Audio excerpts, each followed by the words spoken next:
ओम नमो नारायण। समस्त सनातन प्रेमियों, आइए सन 2026 कर्क राशि वालों का वार्षिक राशिफल आपको बताने जा रहे हैं। जिन जातकों की कर्क राशि है वह अपने 2026 के पूरे वर्ष में जनवरी से लेकर दिसंबर तक कैसा उतार चढ़ाव रहेगा, इस बारे में आपको बताते हैं। आइए शुरू करते हैं। इस वर्ष कर्क राशि वालों को राहु एवं गुरु का प्रभाव जो है वो अशांति कारक रहेगा। मन में अशांति बढ़ाएगा, बिना कारण के दिमाग में टेंशन को बनाए रखेगा। व्यापार के साथ कृषि क्षेत्रों में आपको परेशानियों के साथ सफलता प्राप्त होने के संकेत मिल रहे हैं। परेशानियां तो रहेंगी पर सफलता जरूर मिलेगी। सर्विस क्षेत्र में आपका कद बढ़ेगा। आपको जिम्मेदारियों में अधिक रहने की ओर ग्रह संकेत कर रहे हैं। फरवरी मार्च माह में मांगलिक कार्यों में सफलता मिलने के संकेत ग्रह कर रहे हैं। अगर आपने किसी से ऋण लिया है या किसी को आपके पैसे वापस देने हैं तो बड़ा सुंदर योग बनने जा रहा है। जो ऋण संबंधी समस्याएं आपकी चली आ रही थी, जैसे ही जुलाई अगस्त आएगा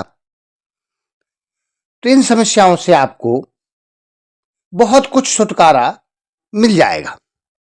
ऐसा ग्रहों का योग बन रहा है कि आपका फंसा हुआ धन या जिसका आपको देना है, दोनों में आपको सफलता मिलने के संकेत मिल रहे हैं। और अगर आप कोई गृह निर्माण करना चाहते हैं तो गृह निर्माण में कुछ समस्याएं खड़ी हो सकती हैं। इसलिए सोच विचार कर ही गृह निर्माण के बारे में इस वर्ष आप प्लान करें। वाहन आदि मशीनरी अगर आप खरीदना चाहते हैं तो इसके योग बहुत अच्छे बन रहे हैं। कोई वाहन खरीदना चाहते हो, कोई मशीनरी आदि खरीदना है तो अच्छे योग बन रहे हैं और सफलता के भी संकेत मिल रहे हैं। अगर आप कृषि की जो भूमि है उसे खरीदना चाहते हो या खेती करना चाहते हो तो भी बड़े अच्छे ग्रहों का संकेत है कि आपको कृषि भूमि का लाभ मिलने के संकेत बन रहे हैं। हाँ, एक और बात, इस बार आपको इलेक्ट्रिसिटी से संबंधित कोई चीज करनी है, कोई कनेक्शन लेना है, ट्यूबवेल इत्यादि, उसके कनेक्शन में देरी हो रही है जो हमारे किसान भाई है, या जैसे सोलर पैनल आदि लगवाना है, तो आप थोड़ा सा ही प्रयास करेंगे और ये सारी समस्याएं आपकी दूर हो जाएंगी। आपको रास्ता मिल जाएगा और आप इन कार्यों को आराम से कर लोगे। ऐसा ग्रहों का संकेत है। हाँ, अगर कोई राजनीतिक है, राजनीति में रहता है, सामाजिक क्षेत्र में जो कार्य करता है, तो जो आपका पिछला समय निकला उसमें आपने जो बहुत मेहनत करके सामाजिक क्षेत्र में अपना नाम और योगदान दिया है, उसका फल मिलने के भी संकेत मिल रहे हैं। अक्टूबर माह में घर परिवार में परिवार आदि जो अपना परिवार है तो उसका जो वातावरण है, जो आपस का प्रेम है, वह उत्तम स्थिति में बना हुआ है। बस ध्यान आपको ये रखना है, जरा जरा सी बात बुरी नहीं माननी है, बुद्धि विवेक का उपयोग करना है। अगर आप नौकरी इत्यादि करते हैं तो कुछ प्रसन्नता के समाचार हैं। जिस पद पर आप काम कर रहे हैं उस पद में आपको यश और सम्मान प्राप्त होगा। ऐसे संयोग ग्रह बना रहे। आकस्मिक व्यय होने के भी संकेत हैं। कुछ मांगलिक कार्य इत्यादि परिवार के कार्यों में आकस्मिक व्यय होने के संकेत हैं। हाँ, अगर आपके मन में विचार चल रहा है कि मैं सर्विस में हूं तो मेरा प्रमोशन का टाइम आ रहा है तो मेरा प्रमोशन हो जाए, तो ग्रह ऐसी भी सूचना दे रहे हैं कि आप अपने पद से और ऊंचे पद तक पहुंचे और आपका प्रमोशन हो, ऐसी ग्रहों के संकेत है। इसलिए इस वर्ष वाणी का भर संयम बनाए रखें और अपनी बुद्धि का उपयोग करते जाएं।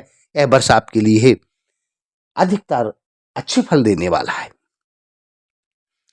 हाँ भाई, एक बात और कहना चाहते हैं, अगर आप नवंबर दिसंबर माह में जाएं तो उस समय लास्ट साल का अंतिम समय आ जाता है।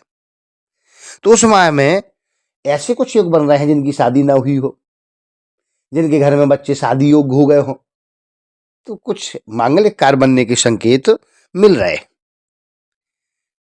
आपका जो परिश्रम है, ऐसा कह लीजिए कि अधिक करना है इस वर्ष। थोड़ा परिश्रम अधिक करोगे परंतु सफलताएं जरूर मिलेंगी। जो हमारे पढ़ने वाले छात्र हैं वो परिश्रम तो करें।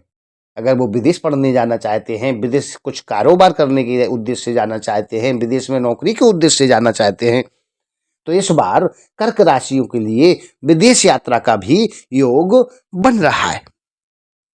अब ध्यान एक चीज का जरूर रखना है, क्योंकि ये शरीर सही है तो सब सही है, तो थोड़ा स्वास्थ्य के ऊपर ध्यान देना है, क्योंकि उदर विकार होने के संकेत बन रहे हैं।